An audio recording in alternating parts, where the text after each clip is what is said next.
My dad is a gem. He is such a goofy, gangly, tall guy, but he has the sweetest heart. He would do anything for anyone, and he's just always super involved, always wanting to help the community, and he's my biggest fan, my brother's biggest fan. I really lucked out with him. The biggest thing that stands out about my dad is his sense of humor. He is just so genuine and down to earth, but can make anyone laugh. The man can talk anyone's ear off. Strangers, best friends that he hasn't seen since high school, he's always got something to say.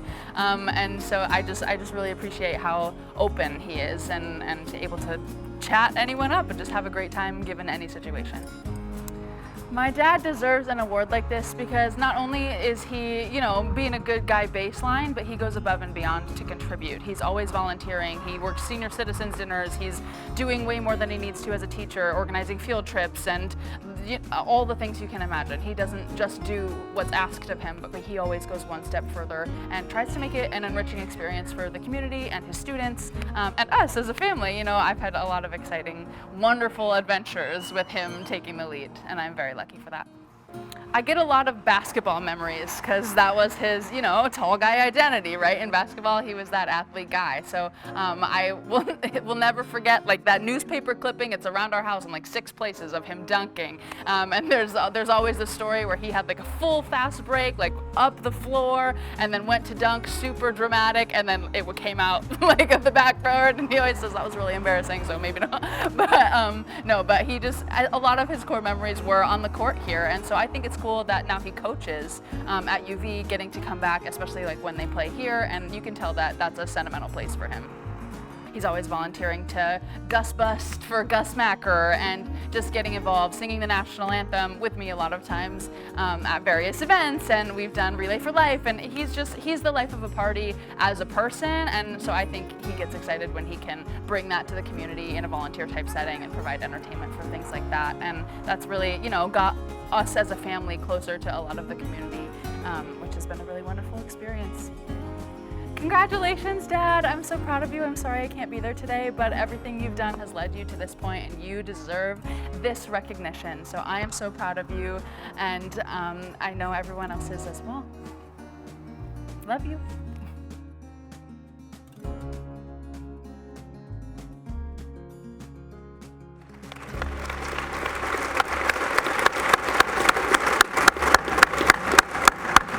All right, introduce John's presenter, Mr. Stephen Bradley. I remember Mr. Bradley as first football coach memory, 9th grade. He was out there and sort of woke up some echoes of me when he said, if we ever have a fight out in the field, you all better be back behind that guy, whoever started it, and back him up. And that means a lot to a Marine. So thank you. And John, you were amazing as a kid. I remember that, what a great basketball player you were. So it's an honor to be here and have you tonight.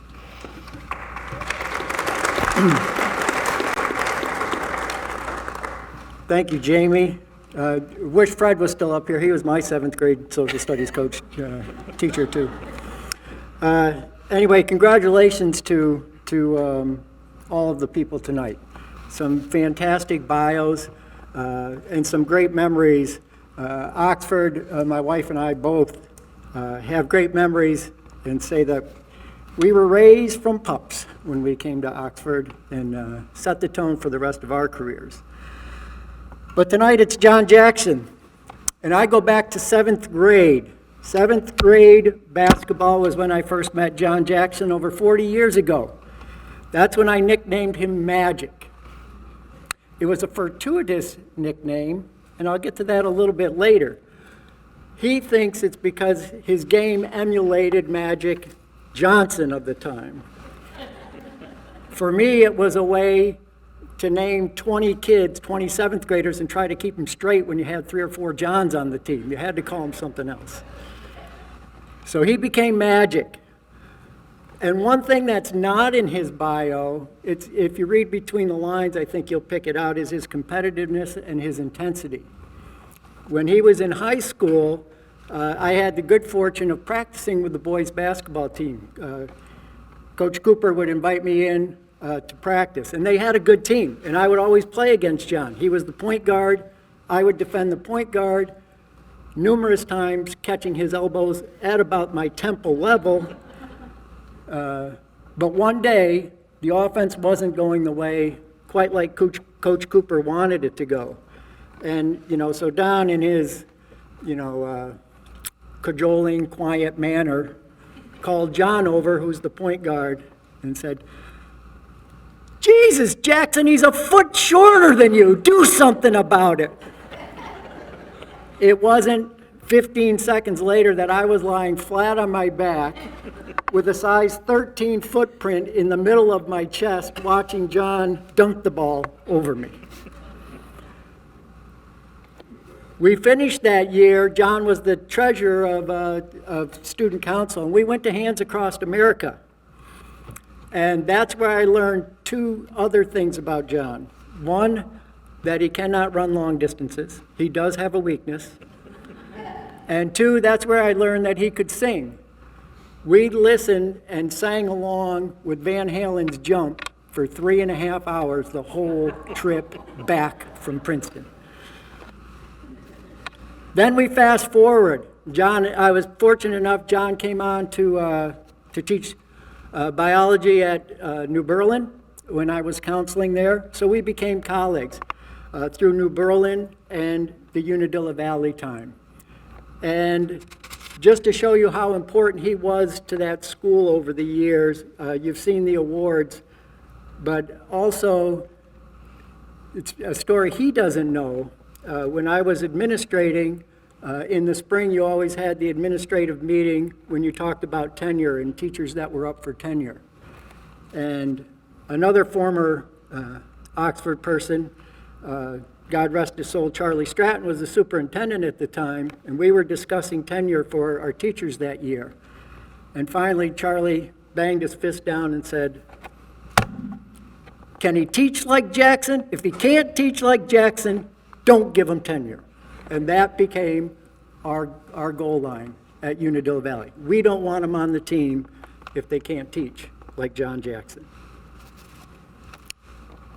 So the magic of John, it's simple. He just makes everybody around him better. When he was a student, you had to come prepared as a teacher because he wanted to learn. If you were his coach, he wanted to win. You better be ready to win. As his colleague, you better step up and do your job at the same time, because that's what was expected. And John wouldn't yell at you, but he would show you through his own action that it was time for you to step it up a little bit and do your job. So John, it's a privilege and an honor that I get to share this night with you and your family, but especially that I get to introduce you as my friend to the Oxford Hall.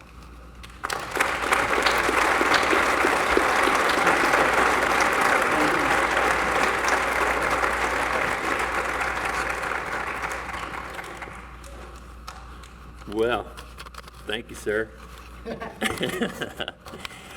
I had to write some stuff down, and I knew Steve was coming with 3x5 cards because he always does. And I'm like, just can't handle it, so I had to write it down. But first of all, I'd like to express my great appreciation for being selected to join the Hall of Distinction here at Oxford Academy, the Academy. I've been blessed with being surrounded by and associated with great people and personalities throughout my time here at Oxford and my entire lifetime. It started with my childhood, my great childhood, being supported by my parents and my siblings. Carl, Paul, and Teresa are here. My sister Holly wasn't able to be here. And growing up together on our family farm. I'm proud to have earned degrees from SUNY Del High. This guy helped me get to the point where I could play college basketball. And then I transferred to Cornell University, which is number 13 in Forbes. Colgate's 48, just so. Just read that yesterday. And then I went on to SUNY Cortland to get my master's, and then I'm ultimately proud of being part of the New York State Master Teacher Program. This will be my 30th year teaching science at New Berlin and Unadilla Valley, and I'm still a teacher because I never felt like I needed to do anything else. You know, this last class I just had was the greatest group of kids I've ever had. So I'm like, 5 years ago I toyed with the idea of getting my administrative degree, things like that. But I'm like, my personality better serves being in front of kids every day. And I don't want to offend any administrators out there, but I really believe teachers are the MVPs of the school. And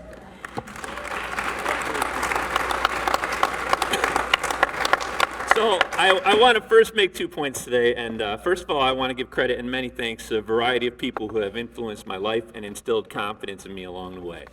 And it all starts here. Starts with being a 5-year-old playing Little League Baseball with Jim Root. My teacher's like Mrs. Marshman. I'll throw a bunch of names. I'm sure you've all heard a bunch of them. Mrs. Marshman, every time I see her, she says, "You had the nicest handwriting." And I make sure my kids are there when she says it, because now I beg to differ. My handwriting is definitely not where it used to be. Miss Winans, anybody know who Miss Winans is now? That's Barb Corver. She was always positive, always had a smile. Mrs. Cooper, Merritt Russell, Francis Wilcox gave me some musical influence. Fred Lanphier, Mr. and Mrs. Mortensen, Darrell Lanning, Kate Constantine, John Godfrey, Tony Abbott, and many, many others that I'm going to leave out. Doc Constantine for sparking my interest in biology. Carl Koenig and Charlie Stratton. Although they preferred wrestling, I won't hold that against them. And as I'm walking out to get my glasses, I'm like, should I have my glasses? All right, I need my glasses. So I'm walking across the parking lot. What do I hear? J.J. Jackson from Joe Brillinger walking across the hall. So every time I've heard JJ today, I'm like, they're talking to me. I'm turning, I'm looking. I think I'm probably the original JJ, but that's okay. Way better version, too. Oh, I don't know. So my coaches, Don Cooper, led us to a Sus East basketball championship and took the farm boy off of the farm and took me to an SU basketball game in high school. Greatest thing ever, right? Steve Griff, I think he was with us. I don't think Steve was with us. We were trying to decide whether he was or not. But they took me to Bragg's restaurant afterwards, and those guys, Steve Griffin, baseball coach. Gary Cole, I played college basketball for him. He's from around this neighborhood, Sydney. And I was fortunate enough to be named an academic All-American at that point at SUNY Delhi. Tom Dixon and Matt Osborne, I first started coaching, and Tom Dixon has over 400 wins, you know, and he's like, well, John, at least it'll make the winters go by a whole lot faster. So that's how he talked.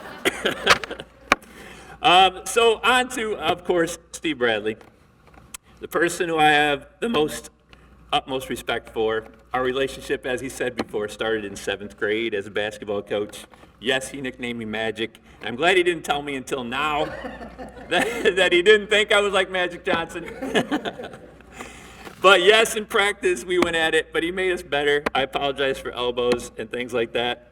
Professionally, like he said, when I was hired, I had my application in Norwich, and Dave Burrows was there, and he called me up, and he's like, "You're coming to New Berlin." I'm like, okay. So I went there, which was the greatest thing that ever happened. Steve was our guidance counselor. He had successfully coached many basketball teams over the years. And when he stopped coaching, I didn't put this tie on until about 10 minutes before he walked in, because it says UV Storm on it. And I said, "Hey, nice tie." And he's like, "You want it? I'm done coaching." So he gave it to me. And so, lucky or not, I got to 312 wins as a JV and varsity coach myself. So last year wasn't so good, so it might be shelved for another year. Let's see what happens. But I need to, thank Steve and Val and his kids, because we all grew up together. I mean, he is obviously one of my best friends. I followed him basically for 42 years, I think it was, from 7th grade to now. And I appreciate the fact that he calls me and has me go golf against Koenig and Cooper, and we beat him, but we should, because I'm 20 years younger. But it's all about him, though, but I'm just glad he asked me along. So I really appreciate the Bradley family. But my wife, family, and kids, they are obviously huge. My wife, Terry, nominated me for this, and she's always the reason that I look good, I guess, at some points, because she is the kindest person in the world. I tell that to as many people as I can. I can't give her thanks enough. Andrew is here, his girlfriend Penny's here, and you saw Caitlin. She is on a Broadway tour of North America in a show called Anastasia. So she was not able to be here. She's in Philadelphia right now, but she'll be touring the country for the next year or so. So if you get to see her in Syracuse, that'd be awesome. But my second point of emphasis is I wanted to express how much I have enjoyed teaching for 30 years and the importance of promoting our profession to the next generation so we can continue to have great educators.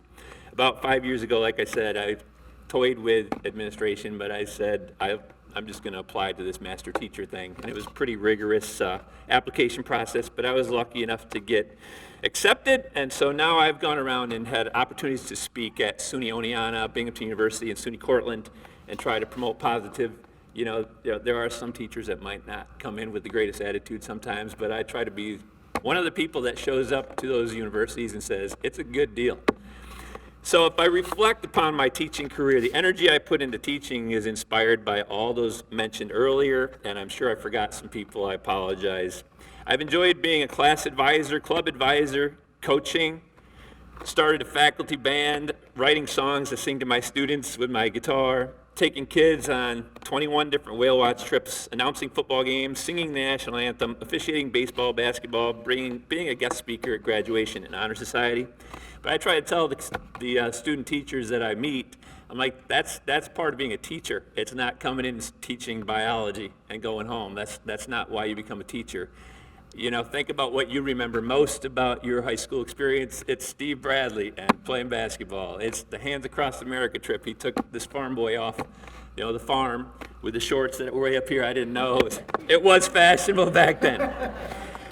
So these things I try to model to the thousands of students. I try not to preach. I just try to do it. And hopefully I have, I hope I have made a difference in the lives of my students. I know Ellie Powers is a teacher that's here, Ellie Keach, and she was one of my former students, and she's awesome.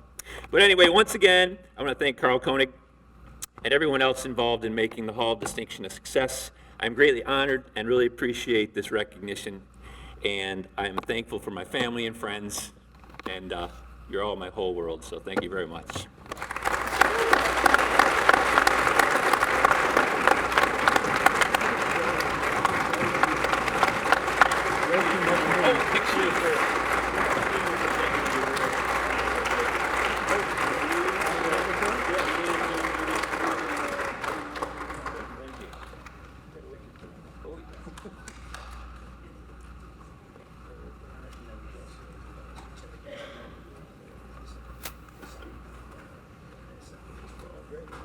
Thank you.